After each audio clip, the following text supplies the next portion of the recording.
जय माता रानी। हमारी इस वीडियो को देखने वाले हर भक्त के घर में माता सदैव अपना स्थान बनाए रखें और उनकी झोली को खुशियों से सदा भर दें। मेरे प्यारे भक्तजनों, जैसा कि हम सभी जानते हैं कि मां दुर्गा के 9 दिवसीय पावन पर्व नवरात्रि महोत्सव का समापन निकट आ रहा है। यह ऐसा समय होता है जब सभी भक्तों के मन में सहज रूप से यह जिज्ञासा उत्पन्न होती है कि नवरात्रि के दौरान प्रयोग की गई विभिन्न पूजा सामग्री का क्या किया जाए। विशेष रूप से नवरात्रों में बोए गए पवित्र ज्वारों का क्या होगा, अखंड ज्योत के बाद बचे हुए तेल का क्या करें और उन सभी सामग्री का क्या करें जो हमने श्रद्धापूर्वक माता रानी को अर्पित की है। इन्हीं सब प्रश्नों के उत्तर आज हम इस वीडियो में विस्तार से जानेंगे। इससे पहले मेरी आपसे करबद्ध प्रार्थना है कि जो भी भक्त इस वीडियो को सच्चे हृदय से लाइक करें, माता रानी उनकी जन्म जन्मांतर की दरिद्रता और समस्त कष्टों को शीघ्र अतिशीघ्र दूर कर दें। भक्तों, हमें यह महत्वपूर्ण वीडियो इसलिए बनाना पड़ रहा है ताकि नवरात्रि के समापन के बाद आप अनजाने में कोई ऐसी भूल न कर बैठें जिससे आपको पूजा का पूर्ण फल प्राप्त न हो सके।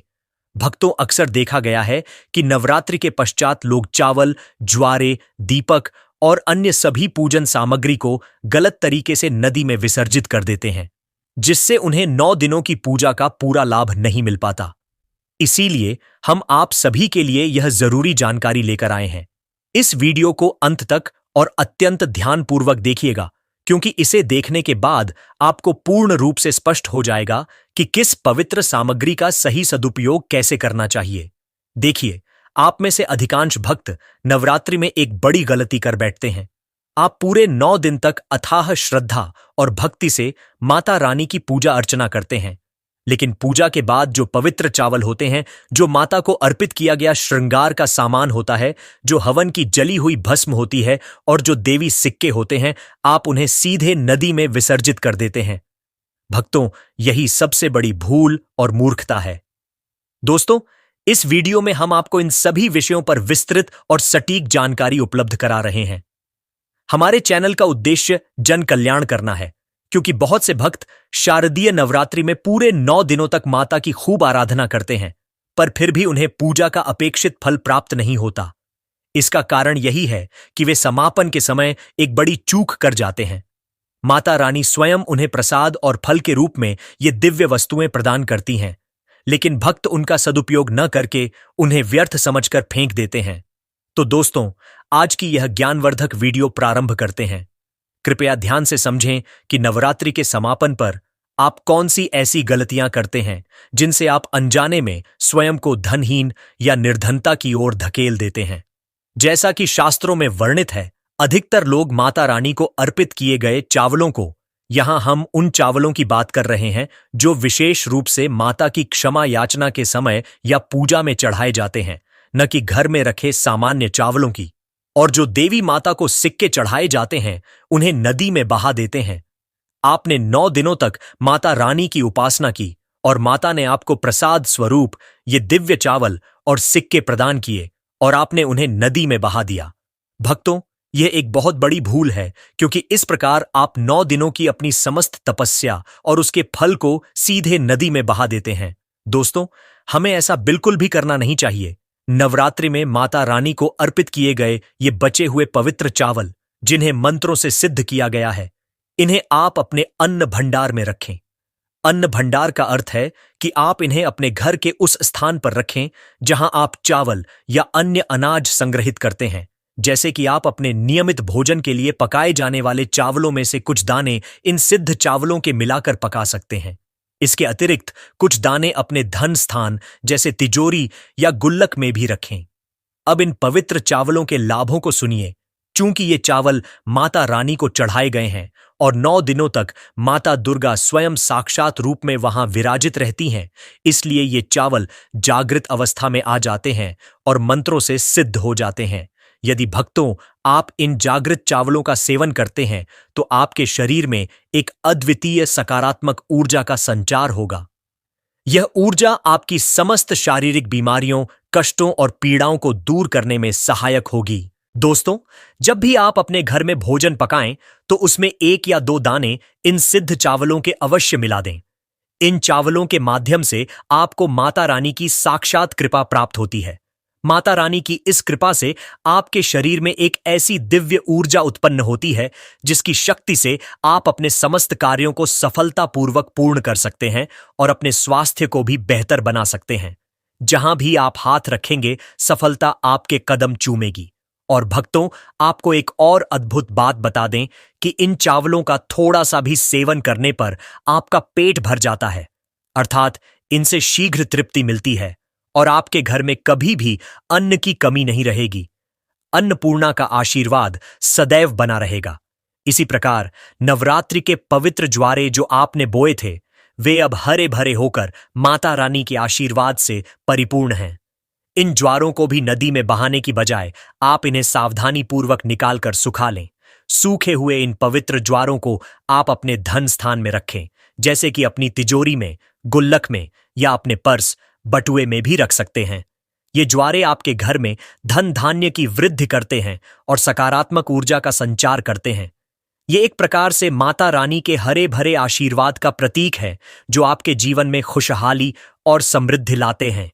जो देवी सिक्के माता रानी को चढ़ाए गए थे, उन्हें भी आप अपनी धन पेटी, तिजोरी या पर्स में संभाल कर रखें। ये सिक्के माता के प्रत्यक्ष आशीर्वाद का रूप हैं जो आपके धन को आकर्षित करते हैं और उसे स्थिर रखते हैं। इन्हें खर्च न करें, बल्कि इन्हें धन के साथ रखने से धन में बरकत होती है। अब दोस्तों, आप में से अधिकतर भक्त माता रानी को श्रृंगार का सामान भी अवश्य चढ़ाते हैं और इस श्रृंगार के सामान को चढ़ाने के बाद आप या तो इसे नदी में बहा देते हैं या किसी अन्य को दे देते हैं। ऐसा करना सर्वथा अनुचित है। जो श्रृंगार का सामान आप 9 दिनों तक माता रानी को अर्पित करते हैं, उसे नवरात्रि के समापन के बाद आपके घर की विवाहित महिलाओं को देना चाहिए। इससे क्या लाभ होता है? तो दोस्तों, इससे उन्हें अखंड सौभाग्य की प्राप्ति होती है। जब तक वह माता या बहन इस सामग्री से अपना श्रृंगार करती रहेगी, जो भी माता रानी को चढ़ा हुआ था, तब तक साक्षात काल भी उनके पति को ले जाने के लिए या मृत्यु को उतारने के लिए आ जाए तो उनका बाल भी बांका नहीं कर पाएगा। ऐसी स्त्री को अखंड सौभाग्यवती होने का वरदान प्राप्त होता है, क्योंकि भारतीय संस्कृति में महिलाएं घर की साक्षात लक्ष्मी का स्वरूप मानी जाती हैं। इसीलिए भक्तों, यह विशेषकर ध्यान रखें कि माता रानी को चढ़ाया गया बचा हुआ श्रृंगार का सामान घर की विवाहित माताओं और बहनों को ही सम्मानपूर्वक दें। यह उन्हें माता के आशीर्वाद स्वरूप प्राप्त होता है, जो उनके सुहाग को अजर अमर रखता है। अब आप लोगों को बताना चाहते हैं कि आप में से अधिकतर भक्त जो अखंड ज्योत का बचा हुआ तेल होता है, उसे भी नदी में विसर्जित कर देते हैं। भक्तों, यह सबसे बड़ी गलती है। नवरात्रि का सबसे बड़ा और महत्वपूर्ण फल उस अखंड ज्योत में छिपा होता है जिसे आप 9 दिनों तक प्रज्वलित रखते हैं। दोस्तों, 9 दिनों तक लगातार जलने के कारण ज्योत में बचा हुआ तेल जागृत अवस्था में आ जाता है और भक्तों, केवल जागृत वस्तु ही अपना पूर्ण और चमत्कारिक प्रभाव दिखाती है। आपने देखा होगा कि सभी मूर्तियों की पूजा नहीं होती। जब कुम्हार मिट्टी से मूर्ति बनाता है या पत्थर वाले कारीगर पत्थर से मूर्ति गढ़ते हैं, तो उन साधारण मूर्तियों की पूजा नहीं होती। उसी मूर्ति की पूजा होती है जिसकी विधिवत प्राण प्रतिष्ठा हो चुकी होती है। भक्तों, कहने का तात्पर्य यह है कि ज्योत का बचा हुआ तेल लगातार प्रज्वलन के कारण जागृत और प्राण प्रतिष्ठित हो जाता है। तो यदि आपके हाथ पैरों में लगातार दर्द रहता है या आपको यह शंका है कि किसी ने आपके ऊपर कोई तंत्र मंत्र या काला जादू कर दिया है, तो इस स्थिति में आप क्या करें? इस ज्योत के बचे हुए तेल को आप अपने सिर पर लगाएं, अपने शरीर के उन हिस्सों पर लगाएं जहां दर्द होता है। शरीर पर कैसा भी तंत्र विकार लगा हो, किसी ने कितना भी भयंकर काला जादू कर दिया हो, यह तेल माता रानी की साक्षात कृपा का प्रत्यक्ष स्वरूप होता है। इसे लगाने के बाद आप स्वयं देखेंगे कि 5 मिनट के भीतर ही आपको अद्भुत आराम मिलेगा। दोस्तों, अब आपको किसी भी तांत्रिक या ओंझा के पास जाने की आवश्यकता नहीं पड़ेगी। आपको उनके चक्कर लगाने की बिल्कुल जरूरत नहीं है। आप इस तेल को पूरे 1 साल के लिए बचाकर रखें। सिर दर्द वाले हिस्से पर लगाने से अगर किसी कारणवश कभी कभी सिर दर्द होता है, तो वह दर्द होना तुरंत बंद हो जाता है। यह तेल आपको नकारात्मक शक्तियों से भी सुरक्षा प्रदान करेगा और आपके मन को शांति देगा। यह एक दैवीय औषधि के समान कार्य करता है। अब भक्तों, चलिए आप लोगों को बताना चाहते हैं कि सभी भक्त नवरात्रि में अगरबत्ती जलाते हैं, धूप बत्ती जलाते हैं, या फिर आप गोबर के कंडे जलाते हैं, या माता रानी के लिए जो भी हवन सामग्री को अग्नि में समर्पित करते हैं, तो भक्तों, उन सब की भस्म का क्या करना चाहिए? जो अंतिम और सबसे पवित्र चीज बचती है वह है भस्म। तो इस भस्म का क्या करना चाहिए? दोस्तों, हम आपको बता देते हैं कि इस पवित्र भस्म को पूरे 1 साल के लिए, ध्यान दें, पूरे 1 साल के लिए सावधानी पूर्वक इकट्ठा करके रखना चाहिए, क्योंकि माता रानी को हम जो धूप दीप और हवन सामग्री अर्पित करते हैं उसकी भस्म भी काफी मात्रा में एकत्रित हो जाती है। क्या इसे नदी में बहा देना चाहिए? यदि अत्यधिक मात्रा में है तो आप इसका कुछ अंश नदी में प्रवाहित कर सकते हैं, लेकिन कम से कम 1 साल के उपयोग के लिए आपको यह भस्म अपने पास अवश्य रखनी चाहिए। इसे एक साफ डिब्बी या पात्र में सुरक्षित रखें। भक्तों, अब हम आपको इस दिव्य भस्म के अद्भुत लाभ बताते हैं। इससे पहले, यदि आपने अभी तक जय माता दी नहीं लिखा है तो कमेंट बॉक्स में तुरंत जय माता दी लिख लीजिए। इससे हमें वीडियो बनाने का निरंतर मोटिवेशन मिलता रहता है और माता रानी की कृपा आपके और हमारे ऊपर सदा बनी रहती है। तो भक्तों, इस भस्म का क्या करना चाहिए? अगरबत्ती और हवन की जो भस्म होती है, इसे पूरे 1 साल के लिए आपको बचाकर रखना होता है, और इसे थोड़ी थोड़ी मात्रा में, जैसे 1 चुटकी से भी कम भस्म आपको प्रतिदिन खानी होती है।